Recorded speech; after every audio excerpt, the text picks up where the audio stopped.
లైంగిక వేధింపుల వ్యవహారంలో జనసేన త్రిసభ్య కమిటీ ఎదుట హాజరయ్యారు ఆ పార్టీ ఎమ్మెల్యే అరవ శ్రీధర్. ఇంతకీ శ్రీధర్ ఇచ్చిన వివరణ ఏంటి? తాను నిర్దోషినని నిరూపించుకోవటానికి ఆయన దగ్గర ఉన్న ఆధారాలేంటి? తెలుగువారి నంబర్ 1 చాయిస్ తెలుగు మ్యాట్రిమోనీ.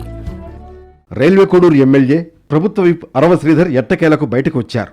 లైంగిక వేధింపులకు పాల్పడ్డారంటూ ప్రభుత్వ ఉద్యోగిని చేసిన ఆరోపణలకు పార్టీ నియమించిన త్రిసభ్య కమిటీ ఎదుట హాజరై వివరణిచ్చారు. రైల్వే కోడూరులోని రాజ్ కన్వెన్షన్ సెంటర్లో ఈ విచారణ జరిగింది. టి శివశంకర్, తంబళ్లపల్లి రమాదేవి, టిసి వరుణులతో కూడిన త్రిసభ్య కమిటీ శ్రీధర్ను ప్రశ్నించింది. సుమారు గంటన్నర పాటు విచారణ కొనసాగింది. కమిటీ అడిగిన ప్రశ్నలకు సమాధానమిచ్చారు.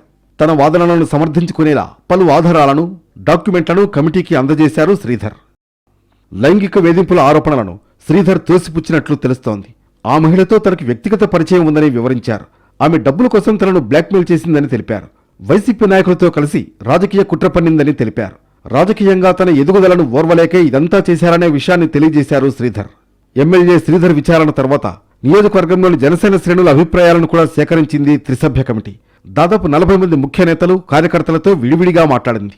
క్షేత్రస్థాయిలో పరిస్థితిని అంచనా వేసింది. శ్రీధర్ వ్యవహారం వల్ల పార్టీ ప్రతిష్టకు జరిగిన నష్టం, స్థానిక ప్రజల స్పందనపై ఆరా తీసింది కమిటీ. ప్రభుత్వ ఉద్యోగిని, తనకు మధ్య గల అంశాలు పూర్తిగా వ్యక్తిగతం అన్నారు ఎమ్మెల్యే శ్రీధర్. వాటితో జనసేన పార్టీకి ఎలాంటి సంబంధం లేదని స్పష్టం చేశారాయన. అయితే పార్టీ అధినేత పవన్ కళ్యాణ్ తీసుకునే నిర్ణయాన్ని పూర్తిగా గౌరవిస్తానన్నారు. అలాగే తనపై నమోదైన కేసులను చట్టపరంగానే ఎదుర్కొంటానని స్పష్టం చేశారు. 1 కాదు 100 కేసులు పెట్టినా పూర్తి ఆధారాలతో కోర్టులో నిలబడతానన్నారు. మరోవైపు ఎన్హెచ్ఆర్సీ ఆదేశాల మేరకు అరవ శ్రీధర్పై వివిధ సెక్షన్ల కింద కేసు నమోదైంది.